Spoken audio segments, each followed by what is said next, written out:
Greetings guys, good afternoon from Mogilev, and we're about 200 kilometers east of the capital Minsk. It's a very interesting place with a long and varied history. So join me on a journey as I take you through the streets, the smells and the sounds of Mogilev. All right, let's go. Let's do this. Check that out. Is that perhaps the biggest Lenin statue in all of Belarus? Put your comments in the box below. Quite impressive, and is actually a national monument, believe it or not.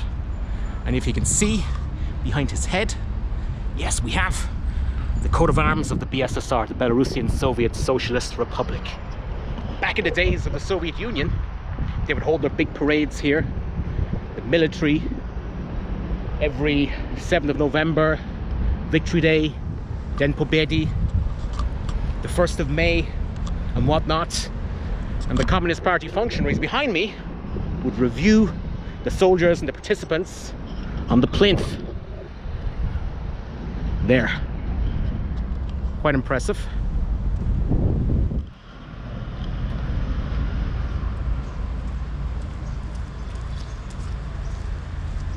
Quite a custom here in the ex-FSU.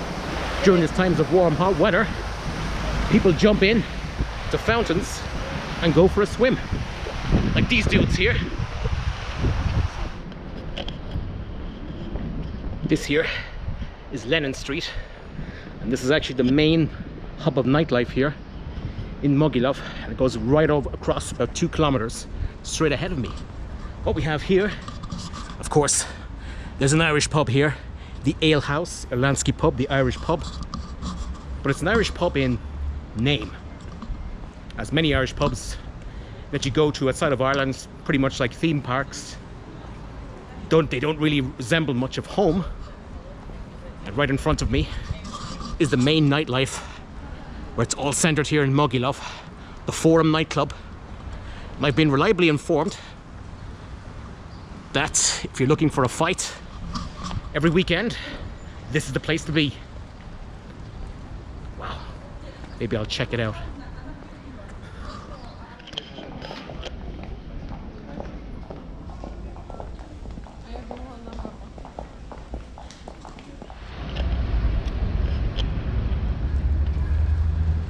Mogilev has quite a long, varied and rich history. And if you're ever in the center of Mogilev, we're here on Lenin Street here, and they've actually done quite a nice job of the area. They've pedestrianized it all. We've lots of bars, cafes and restaurants, shops in the area around here. Of course, you can see a lot of the old buildings. A number of them have survived the initial devastation of the Second World War, carefully restored. Others, of course, completely rebuilt. And if you see in the center here, at the square of Lenin Street, you'll see this very unusual statue of an astronomer looking into his telescope, peering at the stars above. And you can see here on this plinth, we can see some important dates in the history of Mogilev. So it was founded in 1267. This is in Belarusian. I'll try and translate it for you. And then at the time, of course, it was part of the Grand Duchy of Lithuania, of which Belarus is a successor state to. And then in 1577, King Stefan Batory granted Mogilev the rights under the Magdeburg laws, in which cities in the Polish-Lithuanian Commonwealth were granted substantial autonomy to raise their own taxes and to conduct their own affairs in 1577. Then in 1772, Mogilev became part of the Russian Empire during the first partition of Poland. And finally in 1991 here, with the end of the Soviet Union, became part of the Republic of Belarus, the state. of which exists today.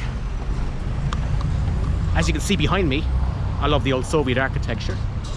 This is the Radina Cinema, or in Belarusian, Radzima Kina Theater. Built in the early 50s. Very nice, by the way. All right. Now you got a bit of history. Let's move on.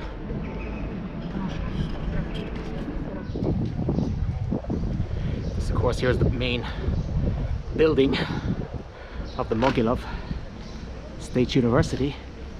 Of course, Mogilev being one of the main centers of learning here in eastern Belarus.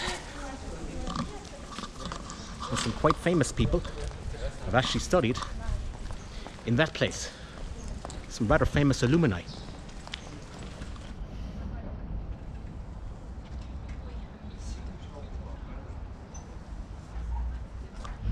I'm on Ulica Pervomoskaya. This is the 1st of May Street, and this part of the street is devoted to the local heroes, the alleyway of heroes, of local men and women who fought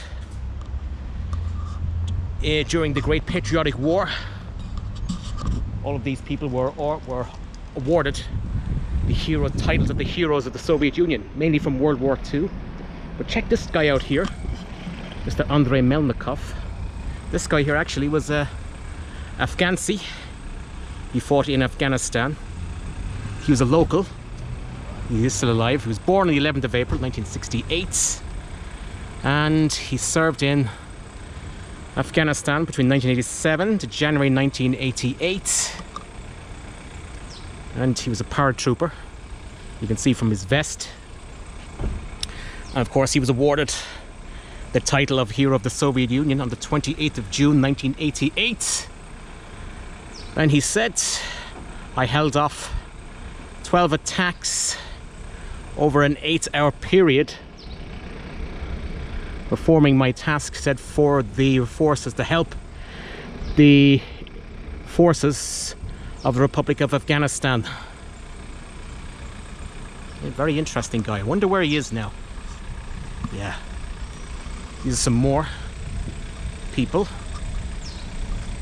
Yeah. This guy here obviously died during the war. And if you can notice, some of the relatives, they leave a carnation, a single carnation at each plaque. The Soviet Union lost nearly an entire generation in the fight against fascism in World War II. 30 million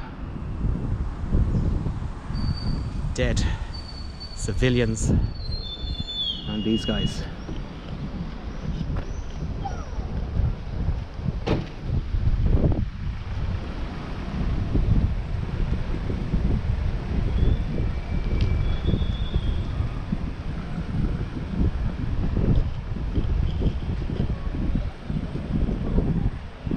Not a lot of people know this, but Mogilev actually played quite an important role for the Imperial Russian Army during the First World War.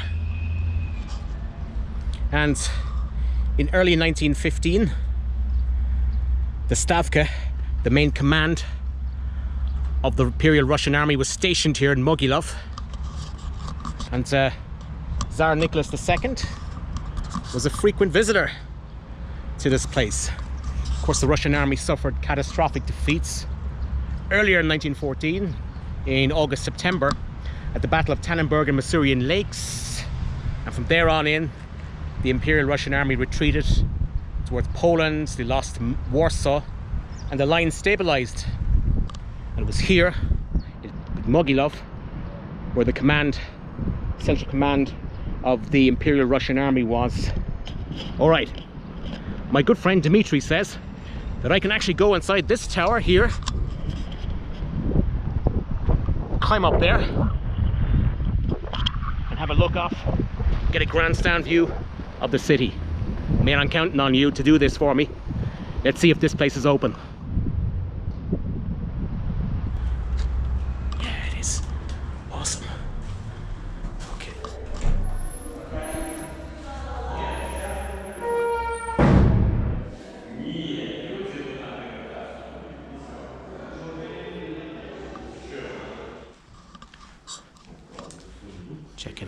this.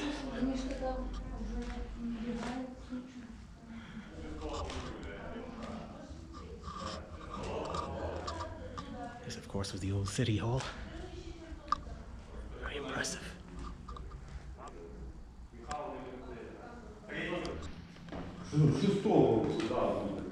Oh, check this place, check it out. The banners, I presume, are of different towns.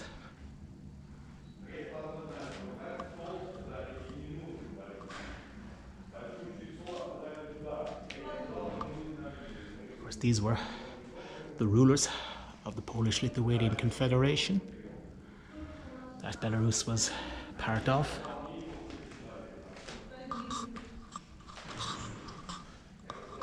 Before falling under control of Russia.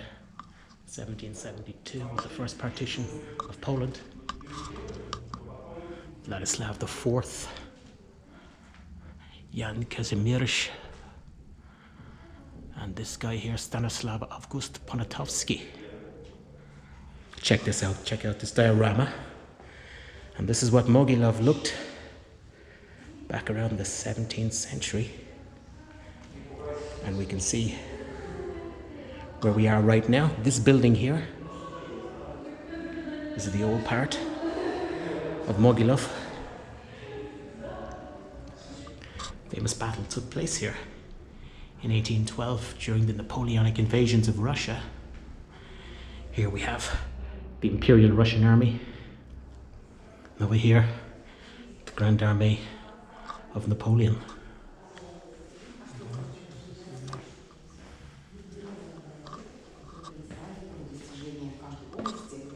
This here, guys, by the way, is the map of the Polish-Lithuanian Commonwealth.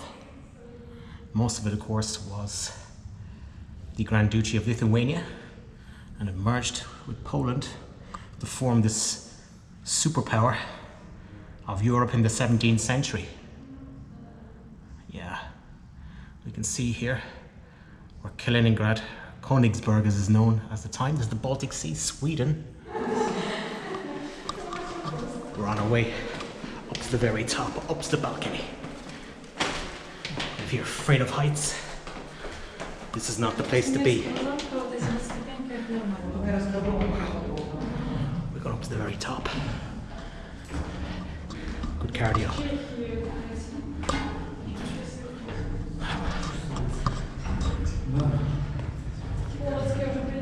Wow, to climb a lot of stairs.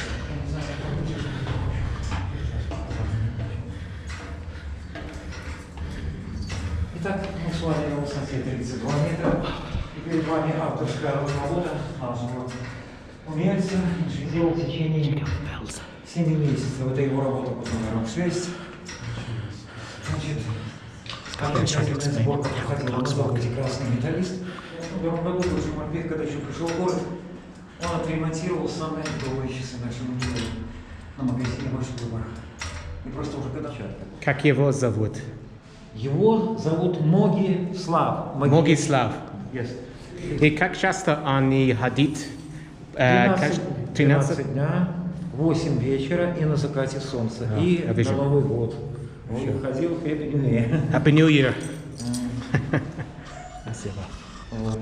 Ну а сейчас Iron Maiden. Iron Maiden. Iron Maiden. Для железного. Я люблю музыку за Iron Maiden. Yes. Yes. Его мои друзья зовут Диккенсон. Он не любит Iron Maiden, да? Alright guys, we're about to go on the balcony. Вот это у нас Приднепровье, это историческая часть. Check out the view of Mogilev. Вот такая Днепра. А вот это вот 17 столетие. Свято-Никольский женский монастырь.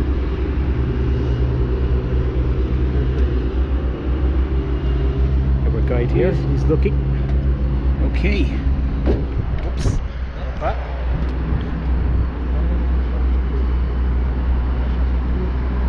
yeah. It's the telescope. See off. All around us. Wow, check out this view. If you're scared of heights, this is not the place to be. Check out the views of Mogilev. Amazing.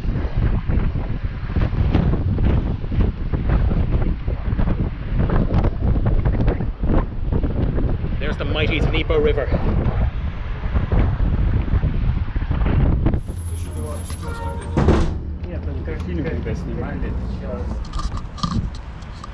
Wow, that was bloody awesome. Never thought I'd make it into the Ratusha, the main tower here.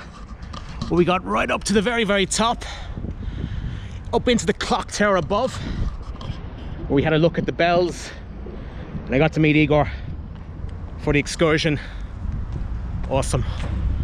All right, what a glorious day it is. And we got a great view of Mogilev and then Dnieper River. All right, let's move on, guys. Let's head back into the city center. Let's go this way. So here's the main Catholic church in Mogilev. And I was talking to Ivan at the Ratusha, the tower, and he said it's about 50-50 in terms of Catholic and Orthodox peoples. And actually, just been talking to the lady, we can actually go inside the church and take a look. Открыто. Спасибо.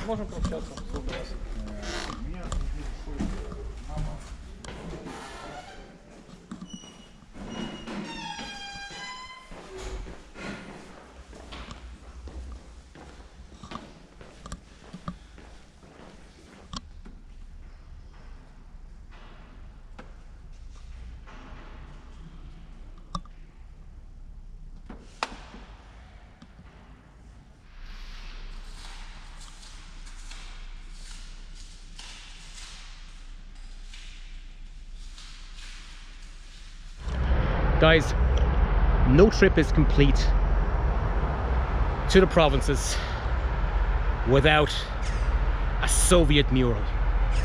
And I give to you perhaps the ultimate of all Soviet murals, October.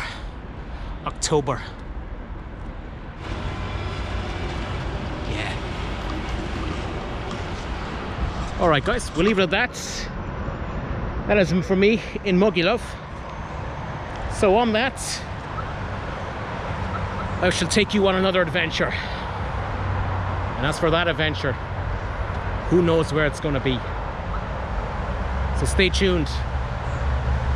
And I'll catch you guys later. Do svidania.